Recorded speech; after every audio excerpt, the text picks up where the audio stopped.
This is a 2010 Range Rover Vogue that I won at auction for just £1,500. That's actually terrifying. And that is because this is the facelift version. This has the 4.4 litre twin turbo diesel V8 engine in it. And at the time of recording this video, the cheapest one of these that I can find in good working condition is £7,000. So why was this one so cheap? There must be some kind of big catch, because this car is not crash damaged. In fact, the interior and exterior of this car, minus a couple of blemishes that I will show you, is in amazing condition. Well, the problem with this car is that it was listed as a non-runner. Copart, the auction house, listed it. The only information they give you is does not run. That means that this car either just needs a new battery, which would make me the luckiest automotive YouTuber out there, or more likely, it needs a new engine, which is way more in keeping with the kind of luck that I get. Okay, so I haven't done anything to this car whatsoever. The classic Range Rover struts, not strutting, great. I've not done anything to this. The delivery driver hooked up a jump pack to the battery just so we could disengage the electronic handbrake and get it off of the trailer. That's it.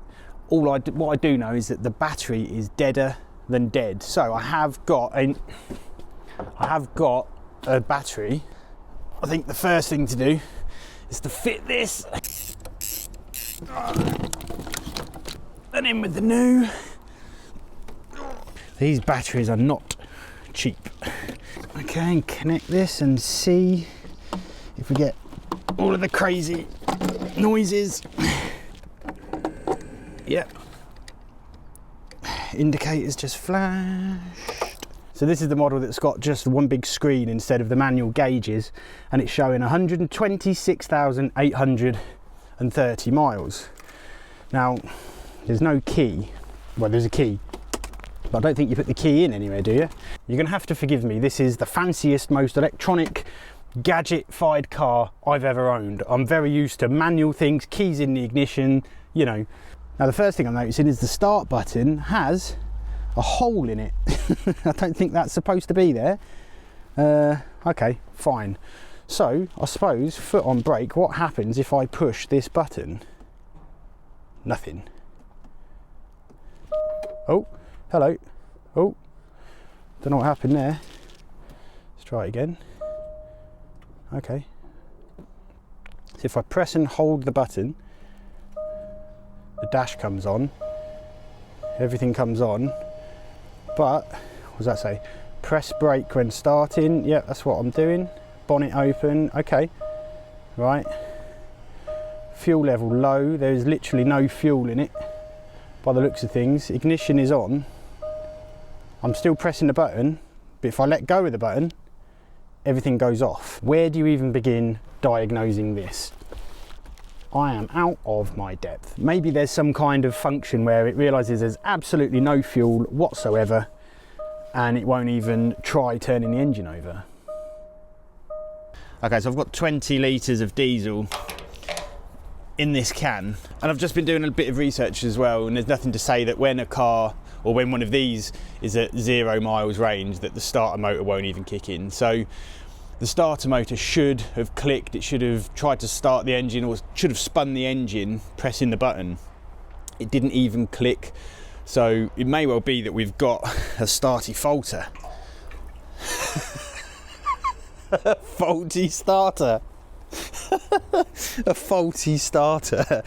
But we're not going to be able to tell anything until I put some fuel in it. Starty falter.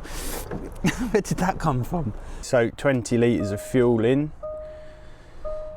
That has now registered down there. You can see it's got fuel, so foot on the brake. Nothing. I just pushed it and it all went off. It's acting very strange, this. So I'm starting to wonder, obviously this is very suspect, the fact that there's a hole in there. I do wonder if this starter switch might have broken, and that's what's causing a lot of this issue, and someone has attacked it trying to get to the root cause or whatever. But look, if I push and hold, it's doing that again, and then I let go, everything goes off.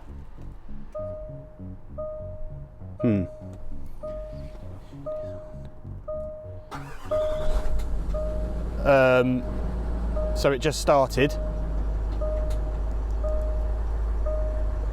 What the hell?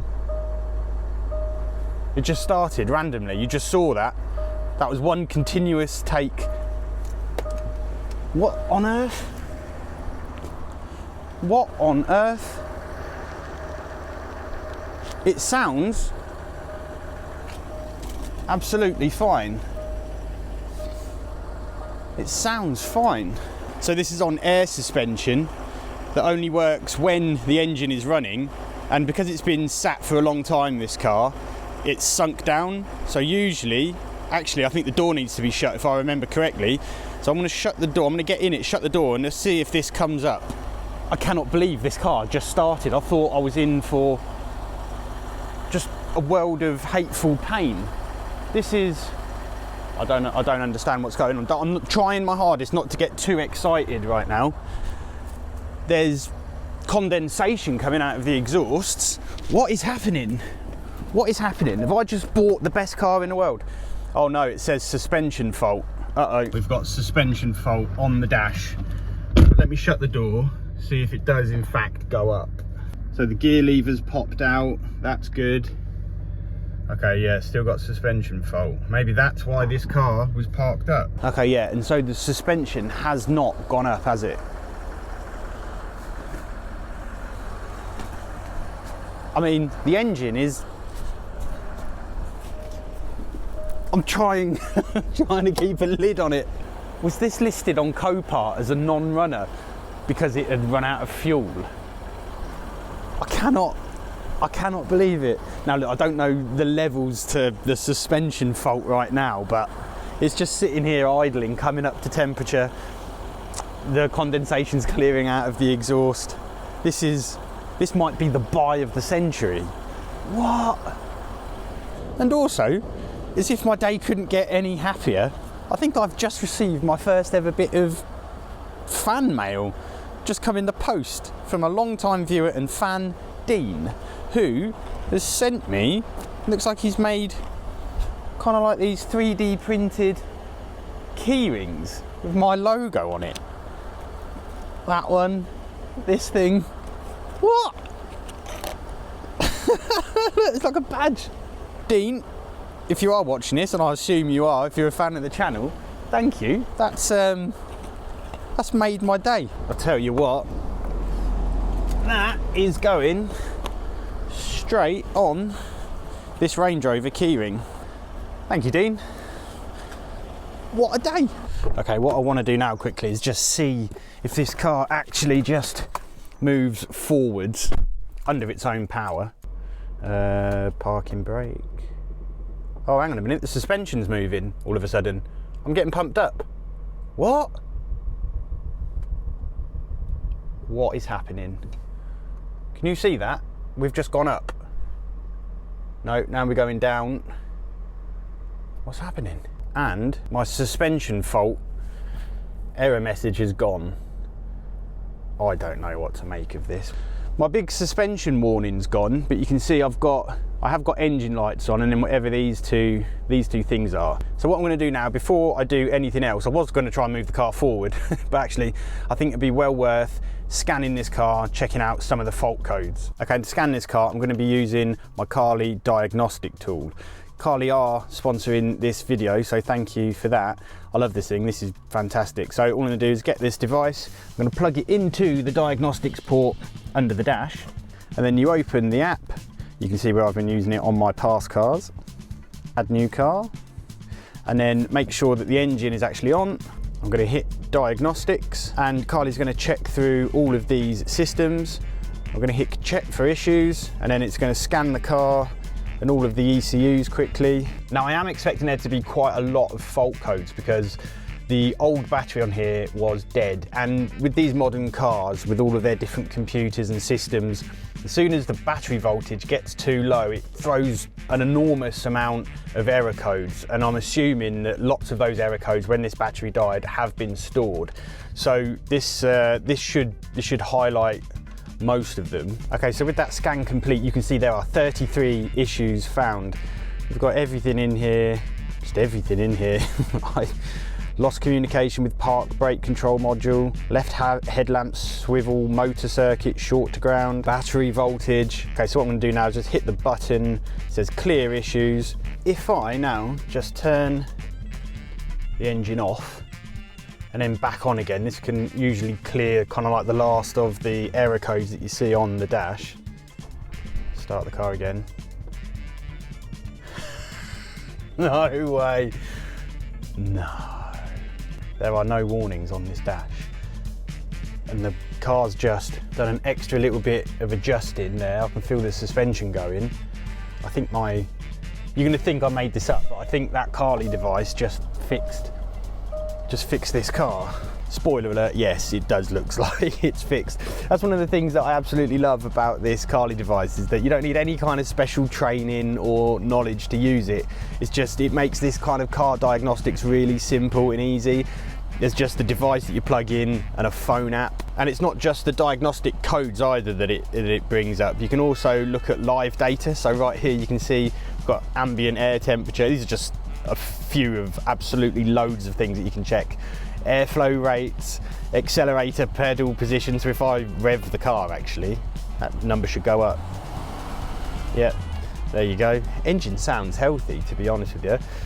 So yeah, all of this live data can further help you diagnose any issues that you might have with your car. If you are interested, I urge you to go to the Carly website and you can check what it can do for your particular brand. So if I choose BMW, for instance, you get a long list of all the things that the scanner can do and all of the supported models. And if you do decide to purchase, then I can give you 15% off with my code NEV15. All right, so we're into the next day now, but look, we are not out of the woods yet.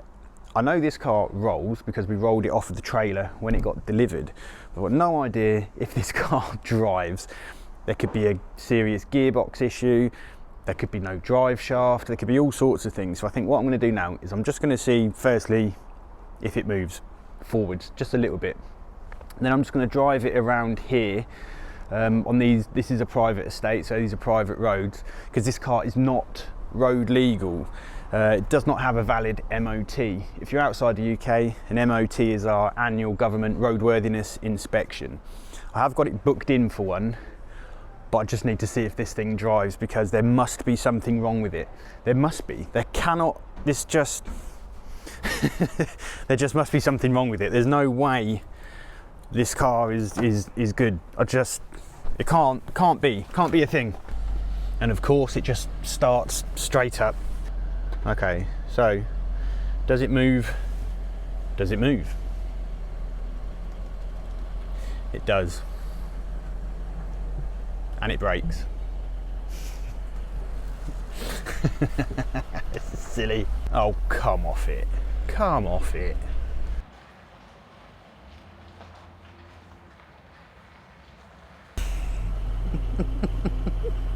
There's nothing that I can find wrong with this car. Shifts gears, brakes well. No warnings on the dash whatsoever. All that I can do now is put it in for its inspection and see what that comes back with. But even just taking it for that spin, it looks as though the suspension has actually adjusted itself a bit and is now kind of sitting. It is actually sitting evenly all the way around. There just has to be something wrong with it. Aha! There is something wrong with it. Let me check the other side as well. Yeah, this side is the same. So if I peek you in down here, you can see there, that bush, this one, that bush is pretty shot in there. So it looks like I need a new lower arm, and it's exactly the same on the other side. So I'm guessing this will fail its inspection on this lower arm and the one on the other side. And I've also noticed that this car is actually sporting brand new discs on the back, and down where I am on the driver's side, you can see on this side there's also actually a new caliper in there too. So the old owner, the previous owner of this car, obviously wasn't afraid of spending a little bit of money on it to keep it on the road. And we'll see if that love and attention from the previous owner counts for anything as this car goes in for its inspection. Right, well, we'll see how that pans out. Just got no idea how that might fare. None.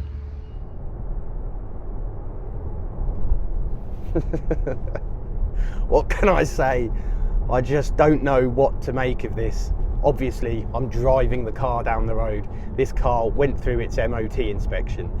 Not without any issues. There are issues on this car that do need sorting. I am about to throw a good few £100 at this thing. I'm on the way to the workshop right now, but I've been daily in this car for the last week. I've done 223 miles, and somebody at Copart screwed up with this one for sure. Fixed basically with 20 litres of diesel, a new battery, and clearing the codes. I mean, I don't know. Wow. But we do have a relatively large issue that I'm quite worried about, even though this did pass, and that is that this car is using coolant, or it's leaking coolant from somewhere. So I don't think it's a head gasket. There's no smoke coming out of it. The emissions were all fine during the inspection, and I have to top up the coolant reservoir every morning with about that much coolant. I don't know how much that is, but about that much coolant. So it's not a crazy amount, it's not absolutely loads, but I do get the low coolant warning light up on the dash every single morning. I top it up a little bit, and then it seems to be good to go. You know what? I absolutely love this generation of Range Rover. I particularly like this facelift version with the 8-speed gearbox and the 4.4 diesel engine. It's a lovely, lovely thing. And in an ideal world, I'd keep this car for myself. But I don't live in an ideal world, and I can't keep all of these cars, which is great news for you guys in the UK at least, because you can be in with the chance of winning this car for just 99p a ticket. There is a link in the description below where you can go and buy one. It's the best way of funding the channel. It keeps all of these videos going for you. And being one of my competitions, I donate 10% of all the takings, not the profit, the takings, to charity. In this instance, it's the Anthony Nolan charity. Anthony Nolan saves and improves the lives of people with blood cancer and blood disorders. It's a very noble charity. I urge you to check them out when you can. Gonna miss this thing. This is such a nice example as well. And I'm now gonna spend the rest of the video making this car even nicer. So I do need to sort this coolant issue out.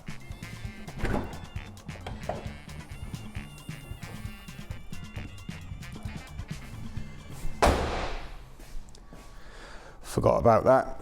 What can I see? Anything out of the ordinary? Right, what I'm doing here is the official way of working on an L322. Any other Range Rover owners will know this position. Also, you can probably tell in my voice and by the fact that I'm half dying of cough that I am rather peaky at the minute. I seem to have caught one of those airborne, death-based illnesses that's going around at the minute, but we're soldiering through. I mean, that's just a fire hazard, isn't it? Something's made a nice little nest right in there. Loads of dry leaves, so I'll have to vacuum all of that out. So I hope you can see this. This is the coolant reservoir, and you can see that that level down there is actually below the cold fuel range. And so I have a suspicion that this leak is actually coming from either the oil cooler or the thermostat housing.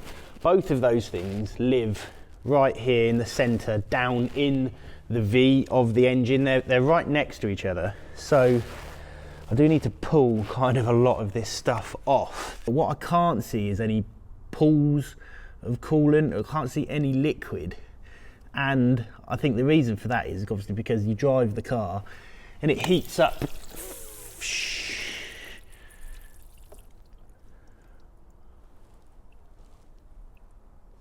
What did I just do?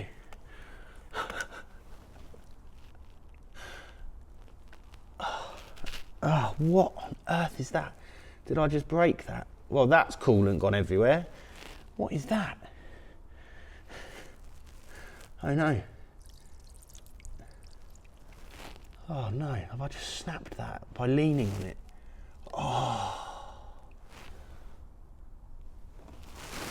Oh my word, you couldn't make that up if you tried. Oh, well done. Well, now I can see a pool of water, that's great. Anyway, what I was saying is you can't see the pool of water because the engine heats up and then obviously just dries it out. But now all of my testing is going to be off because I've just snapped that. You complete moron.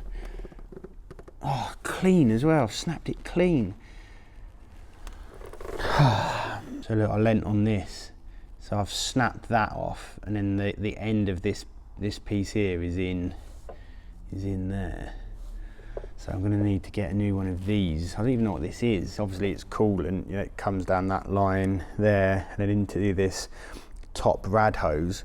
So it's some kind of overflow because that goes into the expansion tank there. But now obviously, yeah, because I've spilled coolant absolutely everywhere, I can't now try and it's going to be harder to find where a leak is coming from. Okay, so I've just ordered a new hose for the one that I snapped. Now, of course, you can't just kind of get this connection or this little piece of hose. It's actually it's this whole thing here that comes out of the radiator. It's this big hose, it's this connector, it's this hose that goes to the expansion tank, and it's this and this connector. It all comes as one piece. So here is my replacement pipe fitted right here. Well, I say fitted, so I've got to connect this, and then there's the end that I snapped. Still got to reconnect that back up. There's the old junk one. And the other thing I've discovered, take a look at that carbon buildup inside the throttle body on the actual, is that the throttle plate? I think that's called. Look at it. Look at that. That is unreal. Look, if I get this screwdriver and just dig it into there, look at what just comes off. That's absolutely bananas. So now that I've obviously seen it, I'm gonna give all this a quick clean out, okay? And there you can see it cleaned out. It's not absolutely perfect, but it's way, way, way, way better. That's probably gained me about 79 horsepower back, which is quite nice. All right, so I'm just gonna refit all of this, and then I'm gonna have to run the engine, probably take it for a drive, evaporate all of the stuff that hasn't evaporated from yesterday still. I'm probably gonna have to rebleed the system as well, but I'll get all that done. All right, thought you might enjoy this. I've just been bleeding the system and running the engine. Check out the amount of steam coming off of the engine, absolutely everywhere. Fantastic. All right, so with the system fully bled, I'm gonna drive this home, get it really hot, properly evaporate all of this stuff, and then we'll reconvene and then just be back at the beginning where we should have been to begin with. Okay, so it's about a week later from what you just saw. I'll get on to the coolant issue, but I've been driving the car and I'm in a supermarket car park. I've just come to pick up a bit of shopping, and I had a warning on the dash saying suspension fault, maximum speed 30 miles an hour, and the car was just bouncing, just like you're on a trampoline. There was absolutely no damping in any of the shocks whatsoever. It was like we were just like skipping along the road, absolutely awful. So I nursed it here to the supermarket, and yeah, it's not good. So you can see there's still a little bit of air in the rear there, but it's this front right that's the issue. It's just absolutely dumped all of the air out of it. If we come around this side, you can see there's a little bit in there and a little bit in the back, but when I turned the engine on and tried to get the suspension to raise up, you can hear air just coming out of, I'm assuming it's either the shock or the airline to the shock. Something is ruptured. This isn't great. So it's rush hour as well in the morning. Everything's just getting going now. So I think the best thing to do is I need to nurse this Range Rover around to the workshop, and we need to take a look at what's going on there. Let me see if I can catch it. Okay, so you can see that it's coming up a little bit. It's trying to pump up, but listen to the noise. It only goes that high, and you can just hear all of that air coming out of it, and then it goes back down again because it can't keep the pressure.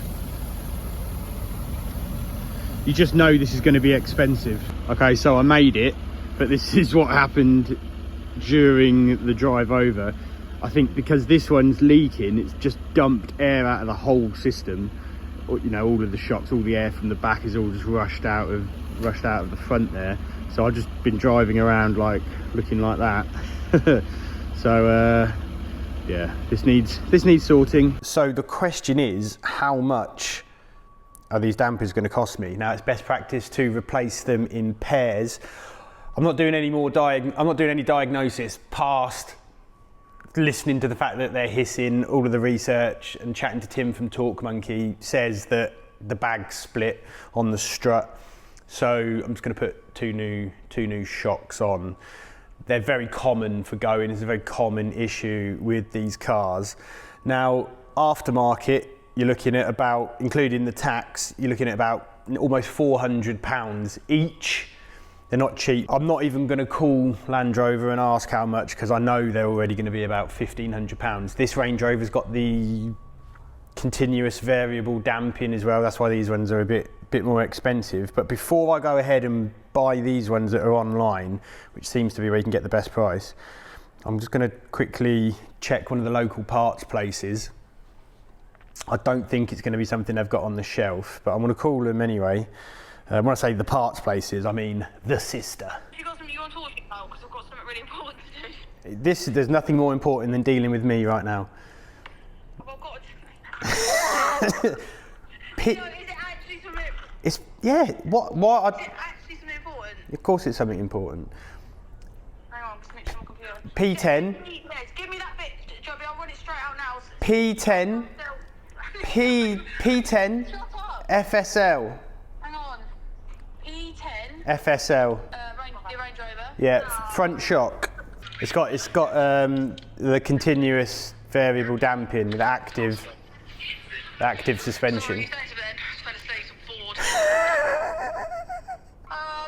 No, Nino, they're saying dealer. However, Dealer. I've got a sick supplier in Burton Latimer who gets dealer parts like Coventry, TRW, Delphi, all stuff like that, like next to nothing. Yeah, no, all right. But it's dealer only anyway, yeah? Yes and no. I might be able to get you one, this is what I'm saying. For half the price of £1,310. They're 1,300 quid from the dealer. Right, okay, well, I'll bring you back with what we can get. He's pretty good, honestly. He's decent. He can get everything. Yeah, anyway, I've got something I want to tell you. Nearly fell asleep. Sisters, honestly.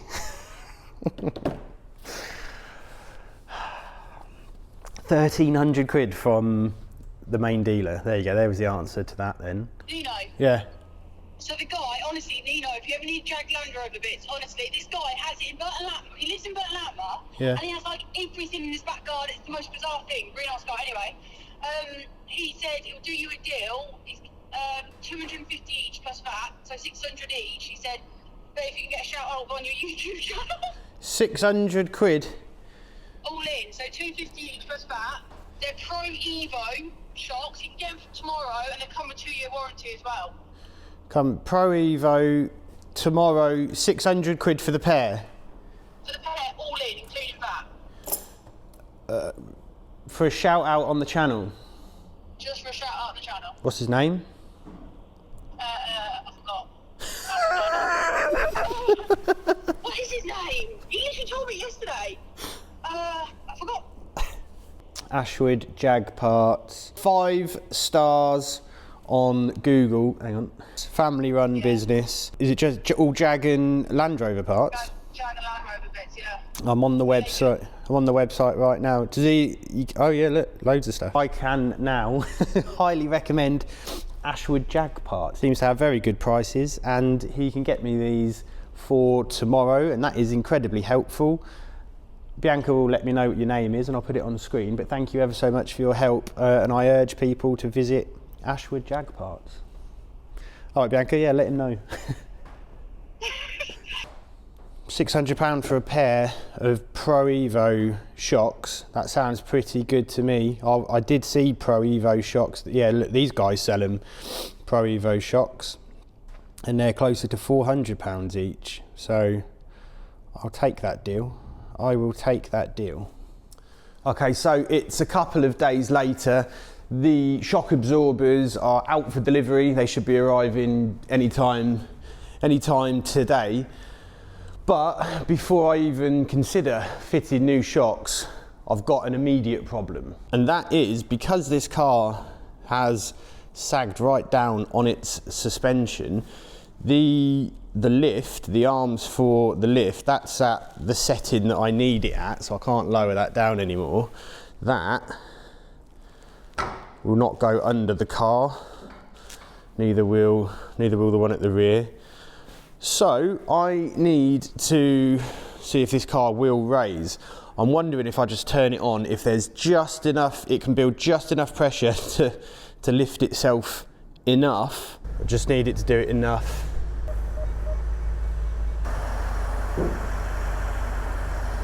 Yes, that's the, come on, a little bit more, a little bit more. No. Can you hear it hissing? Yes, yes, yes, yes. Quickly, before it goes back down and falls on me.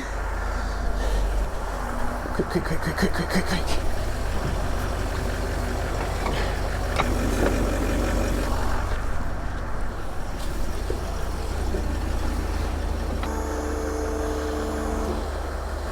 That's fine.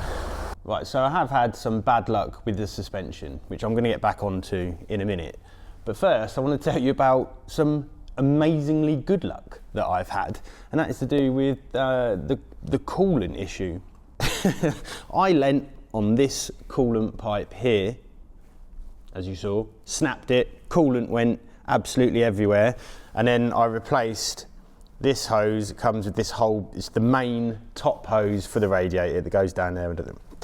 Well, I've replaced that hose, and since doing so, this car has used or leaked 0 coolant. 0. I topped it up, bled it.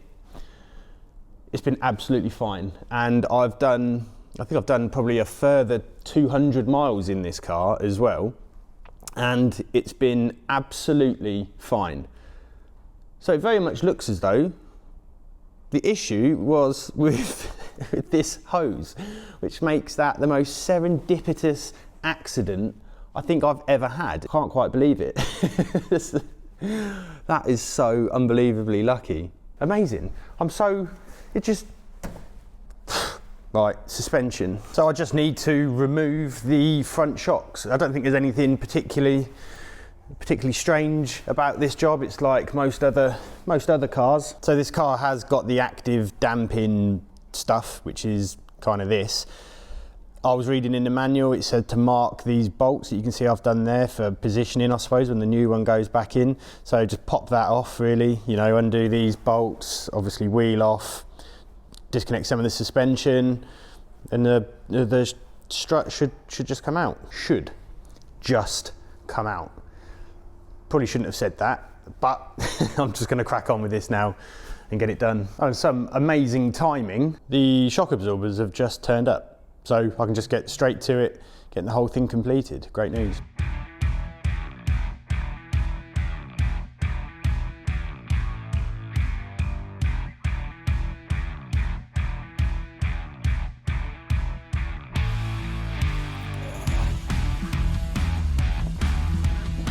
Yeah. Oh, yeah, buddy. I'll tell you what, these are actually, they look massive. These things look massive, right? They're really quite light. No, don't mess around, not like that. Not next to the car. Which side is this? Is this the same shock as the one I've just taken off? Yes, it is.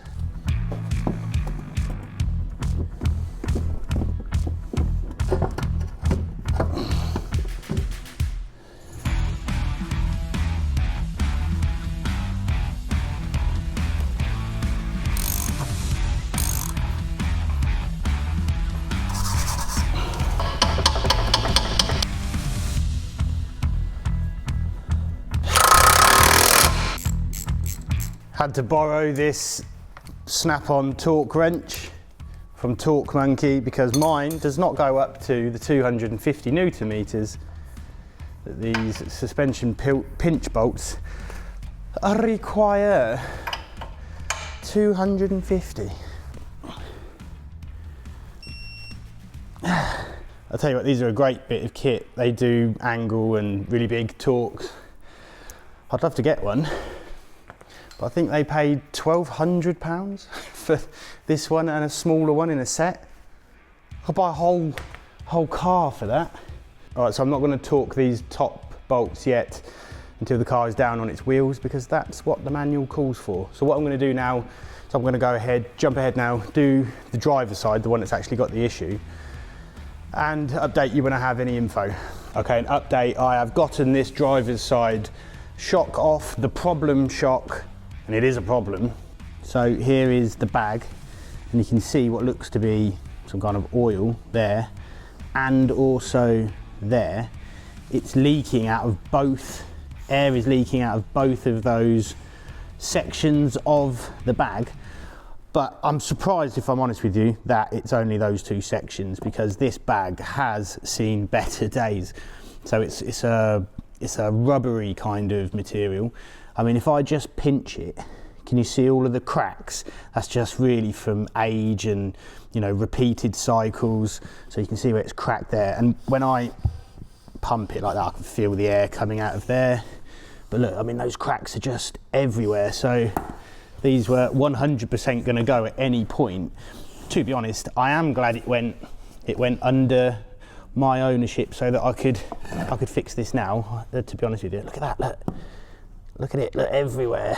So yeah, going to replace that. Got the other one there, and obviously it's brand spanking new material. There's no cracks or anything like that. So I'm just going to fit that one back in now in place of this old crusty horrible one, and we should be well on the way. And that one's done too. No dramas whatsoever. Looking very pretty, if I say so myself. Right, so the car is not back down on the floor, and there is a reason for that, and that is because I have further suspension work to undertake. Now, remember when at the start, before we took this for its inspection, I said, oh look, these suspension arms, they definitely look as though they're going, the bush is in there. Well, I was kind of right, because the car obviously passed its inspection. These were flagged, all 4 suspension arms. There's one here, there's another one there, and then obviously 2 on the other side. They were flagged on the inspection, but they're not bad enough that it failed. But the inspector did say to me, he said, if this was my car, I would replace all 4 of those suspension arms because they will probably let go before the next inspection in a year's time. So that's exactly what I'm going to do. I'm going to replace these 4 arms. Doesn't look like there's too much to it, really. There's 1 bolt at that end, there's 1 bolt at that end, and then there's obviously 2 ball joints there somewhere. 2 ball joints in there, you know. These are the basics, I've got my new arms, I'm just going to, and then this car is going to be really nice. It's going to be really nice when it's done. It drives absolutely lovely now. It's just such a nice car to drive. And I'll tell you what's really surprising about it as well is that driving normally, which is the only kind of driving I really do. This thing gets, I've been getting 20, I think it's on 27 miles per gallon. The missus has also been driving it. She also just drives normally, you know, just normally, not with a view to fuel efficiency or anything like that.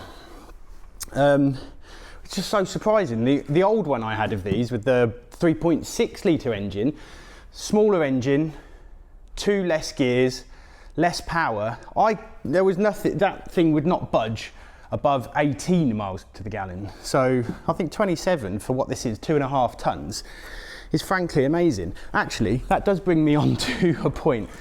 Is this a mini rant? Am I going to have a mini rant? I don't know, maybe, let's see. Yeah, I always hear these people that say, you know, oh, I've got a Range Rover, and someone will say, oh, I bet that's bad on fuel. Well, actually, I get 40 miles per gallon out of mine. And I hear that all the time. I hear it from people that drive things like Range Rovers, people that drive like, I don't know, BMW M5s or any kind of performance car. Like, I get 40 miles per gallon. And I can't help but think every time I hear that, you bought the wrong car then. You bought the wrong car. And so there's 2 reasons why people do that. One is you can't afford to run the car, so you're trying to reduce your fuel bill, which means you bought the wrong car. You should have just bought something fuel efficient to begin with. And then the second reason is that you're one of these environment people, in which case you bought the wrong car. You should have bought something more fuel efficient.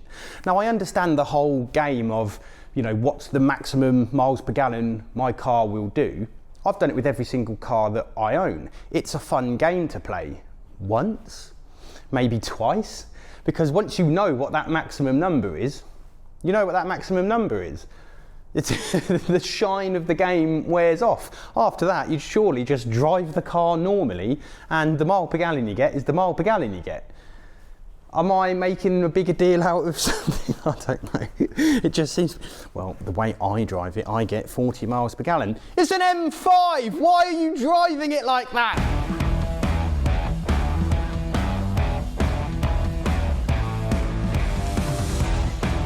So you can see I've got this arm out, but just to give you an idea of these arms and, you know, the condition that they're in. So obviously this is disconnected from this side. If I wobble it, I mean, ignore the fact that the bolt's wobbling. There you go. There's a lot of play there. And you can see in there, at least I hope you can, that a lot of that rubber is very split and gammy. So yeah, definitely needed doing.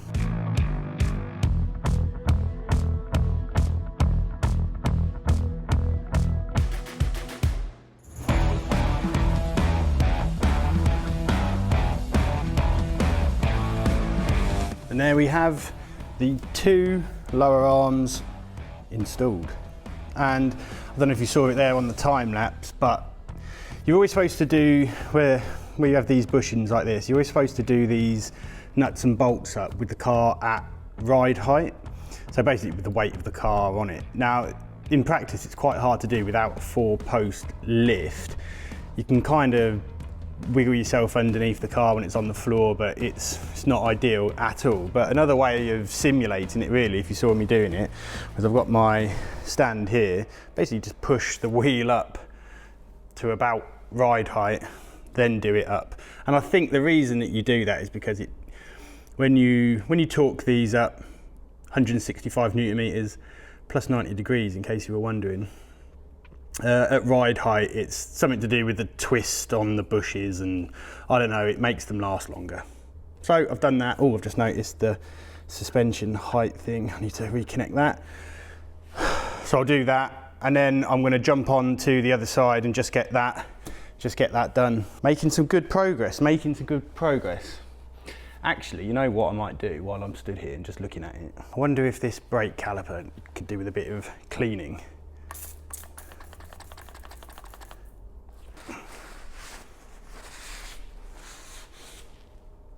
Kinda.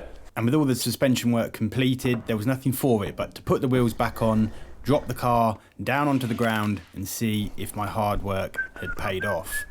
All right, anything?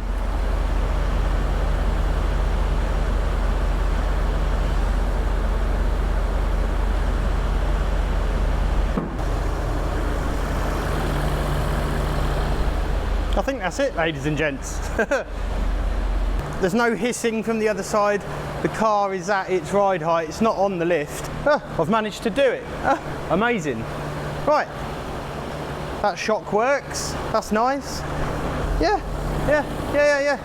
I love it when things actually work. When you actually fix things.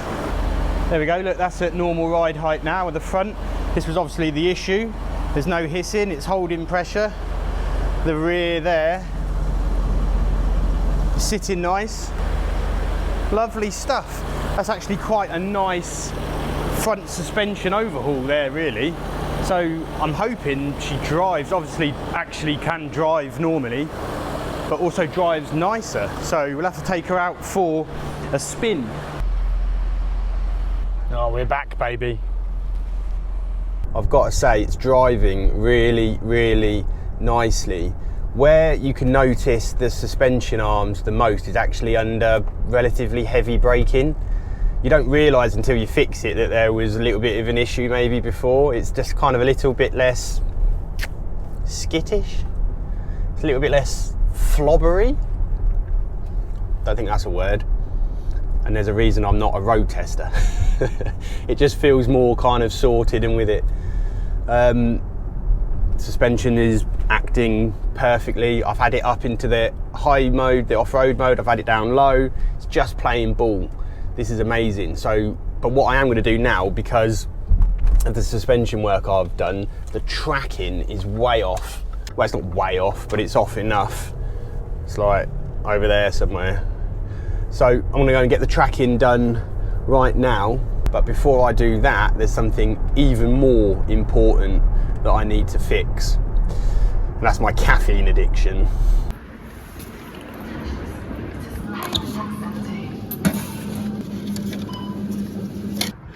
It's just a...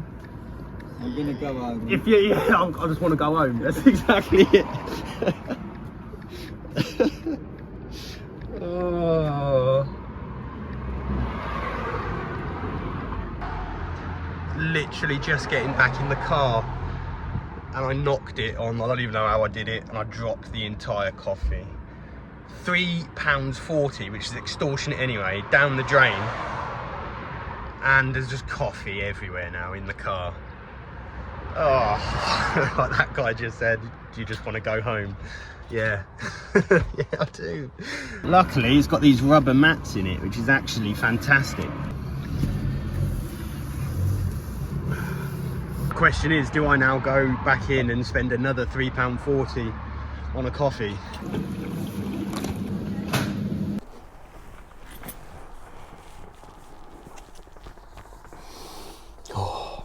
The answer, of course, is yes, you do get another one, because after all, it is an addiction. Do you think a crackhead, if he lost his crack one night, said, forget it, I'll just have some tomorrow? No, he'll go out and he'll get some more, wouldn't he? So I always bring my car here to Tyre Smart in Witham. 3 reasons. Firstly, they do a great job every single time. Secondly, they're really reasonably priced. And third, it's actually the best reason, is that it's just first come, first served. You don't have to book an appointment, which is just delightful. And with the tracking sorted, it was on to fixing the next annoyance. So I want to give this car a engine service. It's actually got a really good service history, this. It had a load of main dealer stamps in the book, then some independents, and was last serviced in March 2023, and then it was off the road for a little while. So it's been well maintained, this car, which is fantastic news. So I'm going to do its next service, you know, oil, air filters, oil filter, cabin filter. But before I even do that, because it's annoying me greatly, it's now not doing it.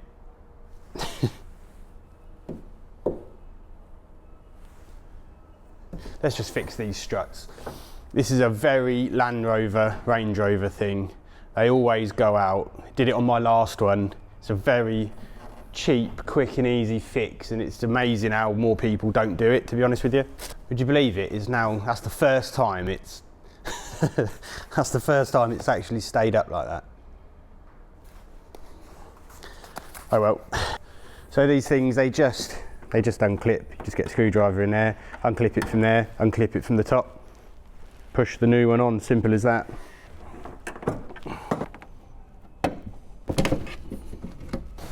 There you go, simple as that. Now we can work on the car without getting your head chopped off.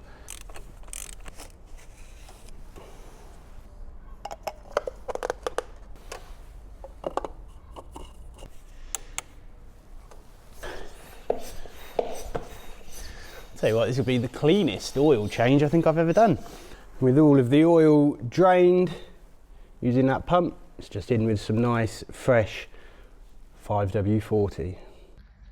And there you go, it tells you the engine oil level is okay. Yeah. Not too bad really.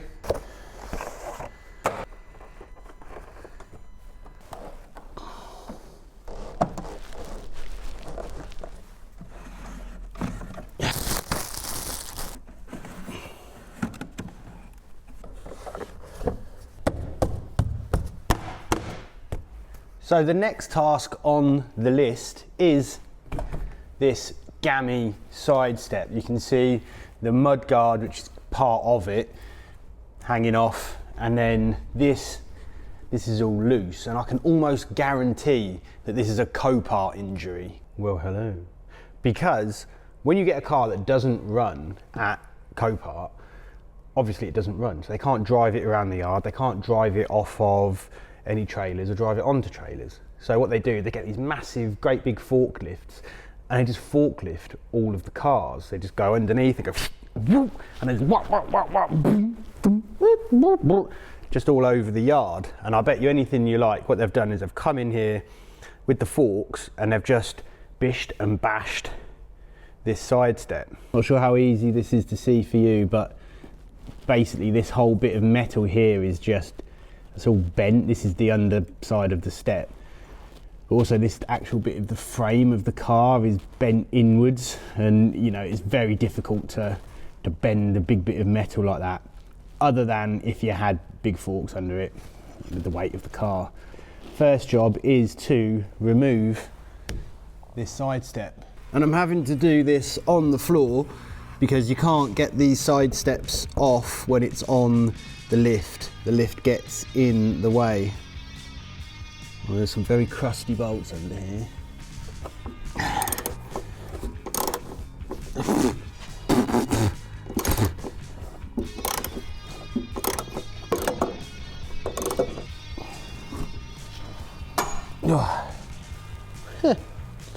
Easy. Okay, so this side step has been removed. Wasn't too bad at all. The bolts all came out quite nicely. Now, what I have got is a replacement side step, which I'm going to fit now.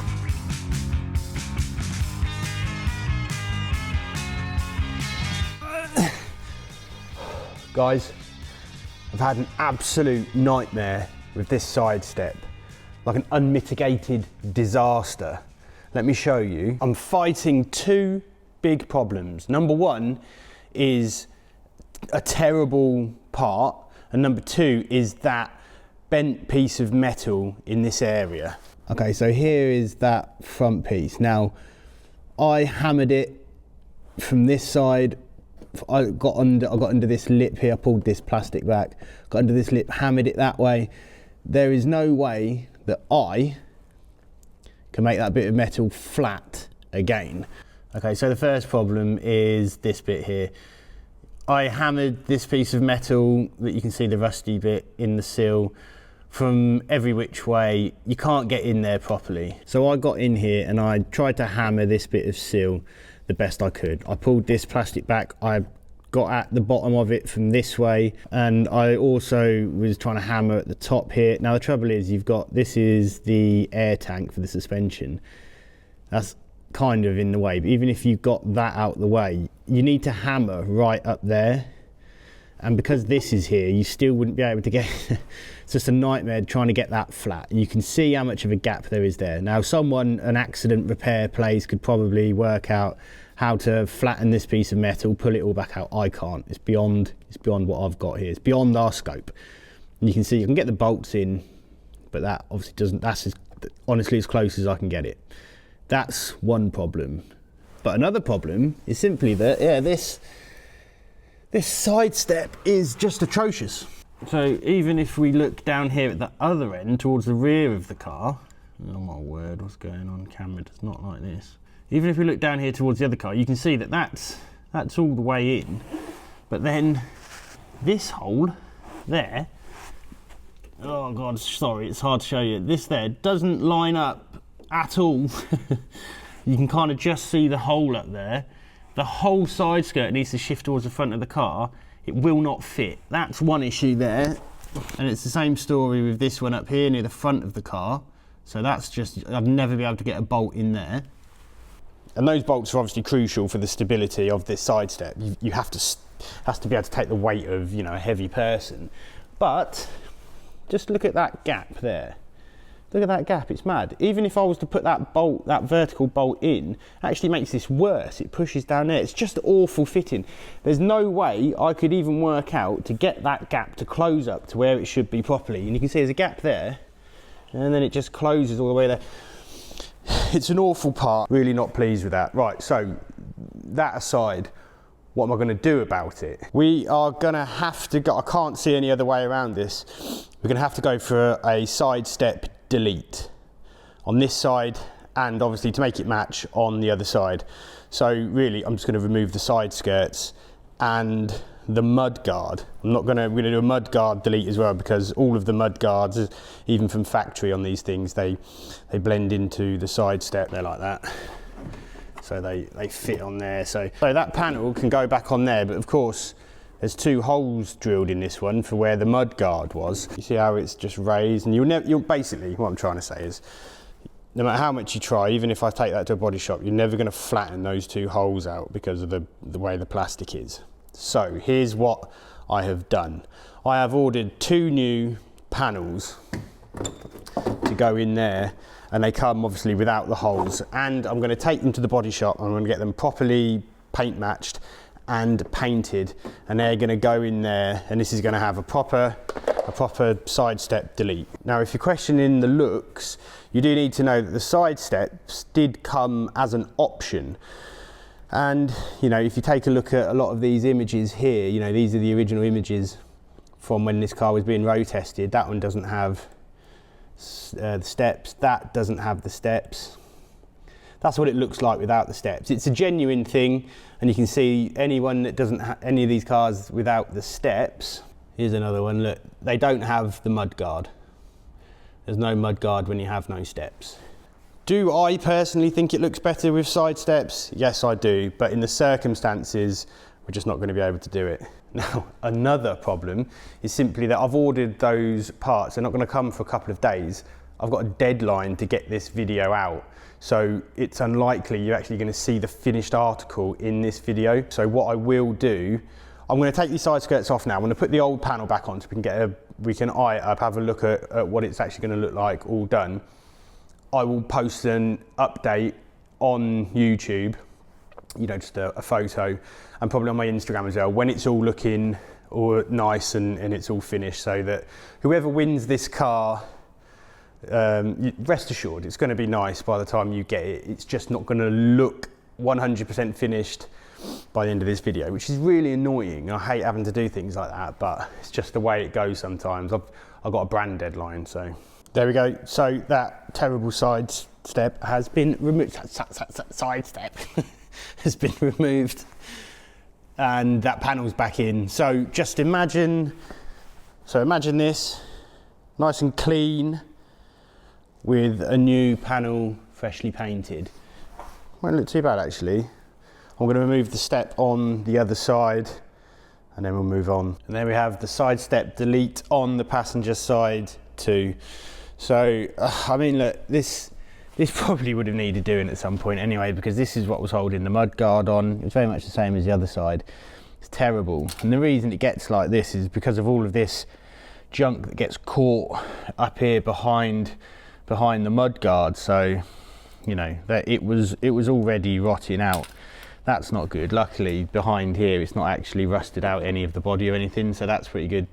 Similar story, new panel for this, we'll get it painted. That's all dirt. Yeah, actually, talking about dirt, should we get the dirt scene too?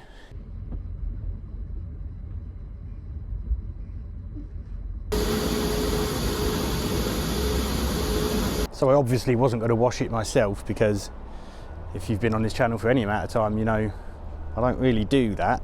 Plus it's 1 degree C right now, and those guys have got heated water baths. So, but I tell you what, now this thing is cleaned, mwah, absolute chef's kiss. It looks lovely. I'm really coming around to it actually without the side steps on. Now for anyone that has seen this in a video, here's what I plan to do with this. Right now, nothing. Because whilst you can get this painted part for really cheap, this actually requires an entire new mirror, and it's £500, believe it or not, to get a whole new bottom part. This is part of it's the casing, it's for the whole mirror, it's not separate. It's £500. There are no second-hand ones on eBay. I'm keeping an eye out for one. Hopefully by the time the competition is done, I would have found one and fitted it, but you need to know that might not have happened. And this car might come with that hole in it. Just so you know, complete honesty. Oh, and also it comes with this private plate. Look at it, lovely. Right, there's still one more job to do. This gammy start button needs fixing.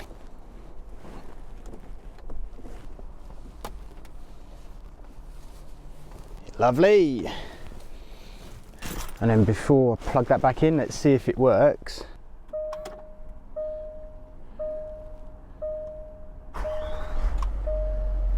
Beautiful. Lovely.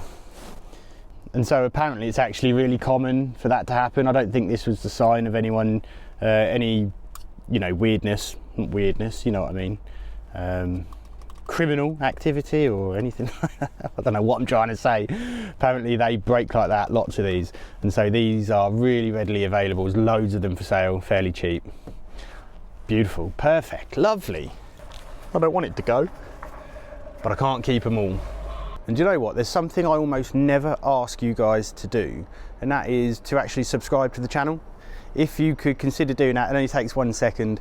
If you could subscribe, it does actually help me out a lot. It would be great. I really appreciate everyone's support. Please do consider buying a ticket. The link is in the description below. Don't forget, money goes to a good cause, and it's the best way of funding the channel and keeping these videos going. Right, that's another one saved. See you soon.